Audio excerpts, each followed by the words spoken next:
dana-dana negara yang harusnya untuk wilayah-wilayah di Indonesia, tetapi kita mengambil untuk diri kita sendiri. Oke, betul, tepuk tangan dong. Tapi jangan ya Rahman ya.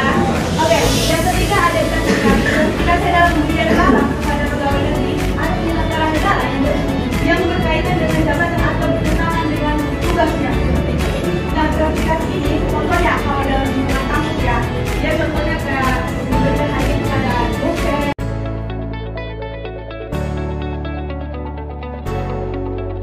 Kita bukan anti-korupsi. Aku mau ngajak teman-teman sekalian di sini untuk berpikir seperti itu. Kita sadar nggak sih bahwasanya negara kita ini sebenarnya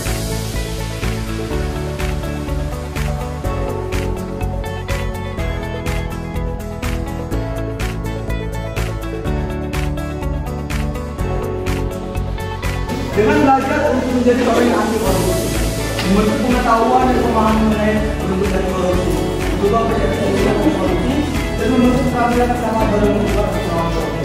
Jadi diperlukan agar kita sebagai generasi muda juga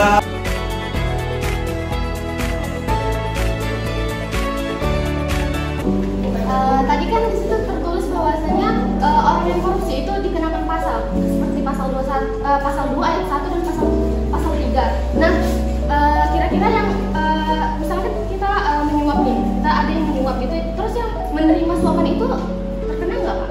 Ataukah ada hukumannya nggak? Oke, itu yang kalau misalnya ada kesepakatan itu kena. Kenapa? Karena misalnya nih saya menyuap kamu, juga menyuap itu kan suap menyuap itu simpel balik. Dia misalnya aku kasih kamu misalnya barang, kamu juga kasih barang, itu juga kena. Jadi suap yang dari penerima ke pemberi itu jadi kena.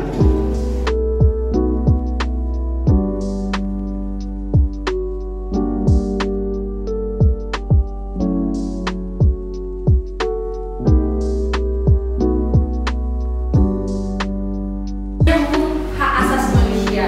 Jadi kalau kita menghukum seseorang itu tentu saja melanggar haknya dia, hak asasi dia.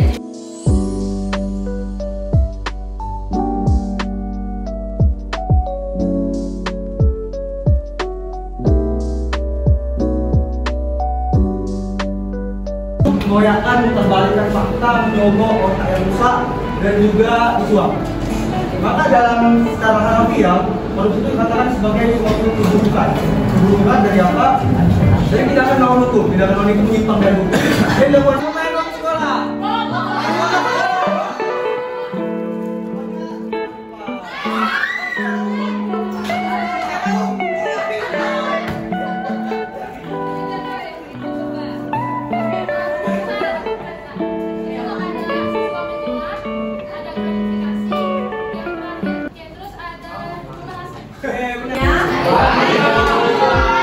Perkenalkan, kami dari Fakultas Hukum USU. Di sini ada maksud dan tujuan kami nyata adalah untuk melakukan sosialisasi pendidikan pencegahan korupsi.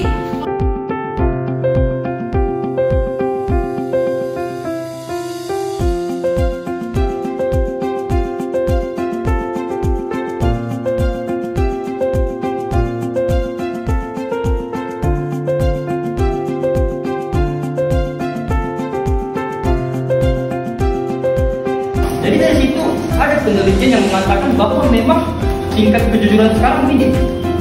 Bahkan ada sebuah kasusnya memang saya ketahui sendiri karena kebetulan anggota DPR itu satu gereja saya, dan saya juga sempat bertemu dengan beliau, baru dia bebas karena korupsi. Saya sedikit bingung di sini. Kenapa koruptor tidak bisa dihukum mati? Apakah hanya karena mengatasnamakan HAM? Lalu karena melihat dampak yang dihasilkan itu seperti merupakan kejahatan yang berdampak berat. Karena korupsi yang dilakukan koruptor ini mencakup ekonomi, sosial, lingkungan, politik, penegakan hukum dan juga pendidikan. Lalu mengapa koruptor itu tidak bisa dihukum mati? Barang siapa orang yang berani merampas hak orang lain, maka kita tidak boleh mementingkan haknya. Itu kalau dari kaum abolisionis. Dan pertentangan kaum ini sampai sekarang belum terjawab. Itulah kenapa hukuman mati itu masih simpang siur di Indonesia. Maka ketika ada hukuman mati menjadi pro dan kontra, maka para pihak hukum pun bisa membela itu. Cuman pada intinya, kalau dari sisi pandangan dari beberapa praktisi hukum, hukuman mati ini akan dihilangkan. Makanya ada yang namanya, kalau dihukum di luar negeri, ada yang namanya semi detention dan weekend detention. Semi detention itu berbicara begini. Jadi orang yang di penjara itu tidak lagi di penjara seumur-umurnya.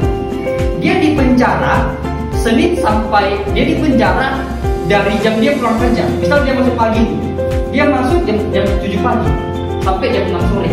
Nah, dari jam 7 malam ke jam 6 pagi, dia